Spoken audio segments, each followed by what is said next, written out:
Warami, Gadigal Nura, Walamabemi, Inyana, Bayalawa, Nay Nailang, Budjuri, Darabara, Yanu. Welcome to Gadigal land. My name's Aunty Rhonda Dixon-Grovenor, and I'm a Gadigal, Bidjigal, Yuin Elder and traditional descendant from the Sydney and South Coast areas of New South Wales. I'd like to also acknowledge the elders past, present and emerging.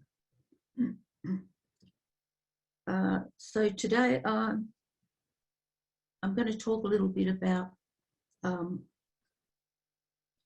domestic violence and sexual violence or sexual abuse.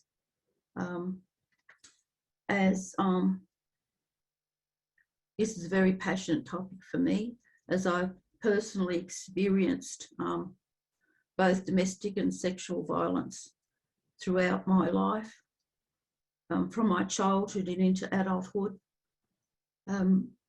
As an adult, I was diagnosed with post-traumatic stress.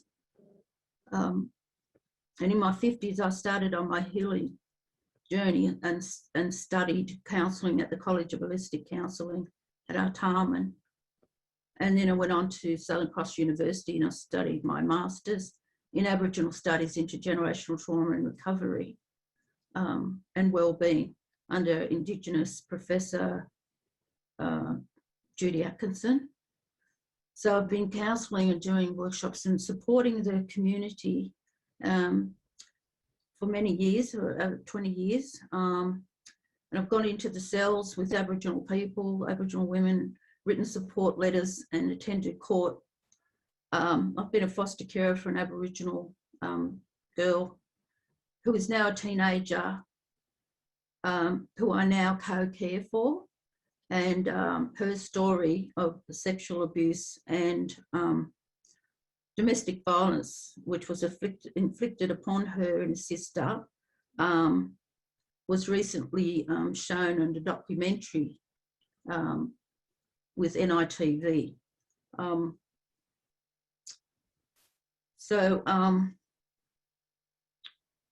It's the link. What I want to talk about is the link between sexual abuse and domestic violence as a child, and then going into that as an adult and what it does. The trauma of that has caused a lot of trauma, addictions, mental health problems with Aboriginal people, and very high incarceration rate. And also there's been a lot of Aboriginal children taken and still being taken, like a very high percentage, away from their families. And so I'd like to see, a lot more programs that would be developed in conjunction, in partnership with other groups, and especially for Aboriginal families, and address the issues from intergenerational trauma. And I have experienced domestic violence and sexual abuse and sexual violence in my childhood, but I'm one of the few lucky ones who was able to go in search of how and what I needed to do to learn to heal myself. And then, so learning those skills has enabled me to be able to go out into the community and, be there for our people, and especially women. So I'm a living proof and a success story of how living with trauma, how it can be healed. And so I'm in a program with another colleague. She's asked me to work on a program called Radical Kindness.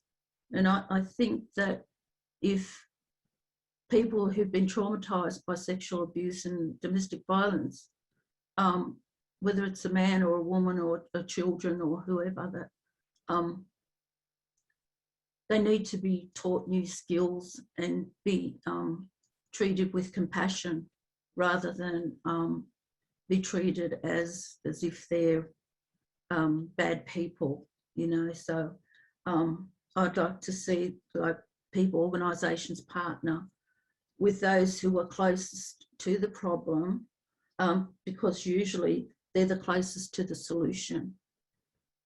And thank you for giving me the time to speak. Yanu. Thank you, Aunty Rhonda, as always. Thank you for your generous and fierce social justice leadership and for sharing with us today.